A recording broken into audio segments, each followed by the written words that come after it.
जय श्री कृष्णा। ज्येष्ठ माह में निर्जला एकादशी व्रत किया जाता है। इस व्रत को करने से सभी एकादशियों का फल प्राप्त होता है। धार्मिक मान्यता है कि निर्जला एकादशी पर श्री हरि की उपासना करने से पापों से छुटकारा मिलता है। इस व्रत में कथा का श्रवण अवश्य करना चाहिए, जिससे व्रत का पूर्ण फल प्राप्त हो। निर्जला एकादशी का व्रत बेहद खास महत्व है। हर साल ज्येष्ठ माह के शुक्ल पक्ष की एकादशी तिथि के दिन यह व्रत रखा जाता है। इस व्रत में जल ग्रहण नहीं किया जाता है, इसीलिए इसे निर्जला एकादशी व्रत कहा जाता है।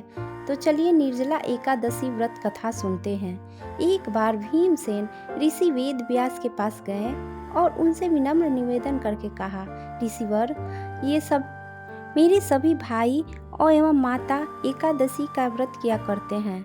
वो मुझसे भी व्रत करने को कहते हैं, लेकिन मुझसे भूखे पेट नहीं रहा जाता। मेरे लिए हर महीने में 2 बार एकादशी का व्रत करना बेहद कठिन है। इसलिए आप कोई ऐसा उपाय बताइए जिसको करने से स्वर्ग की प्राप्ति हो जाए। इसके जवाब में वेद व्यास ने कहा कि ज्येष्ठ माह में शुक्ल पक्ष को पड़ने वाली एकादशी व्रत को करने से मोक्ष की प्राप्ति होती है। बस ये एक व्रत करने से सारे एकादशी व्रत का फल मिल जाता है। इस व्रत में जल का भी सेवन नहीं किया जाता। ऋषि की बात सुन भीम वहाँ से चले आते हैं। इसके बाद भीमसेन ने निर्जला एकादशी व्रत किया, जिसके प्रभाव से उन्हें मोक्ष की प्राप्ति हुई। इसी वजह से निर्जला एकादशी को पांडव एकादशी भी कहा जाता है। इस व्रत में पारण के दिन दान अवश्य करना चाहिए। अब जानते हैं कि इस व्रत में किन किन वस्तुओं का दान किया जाता है।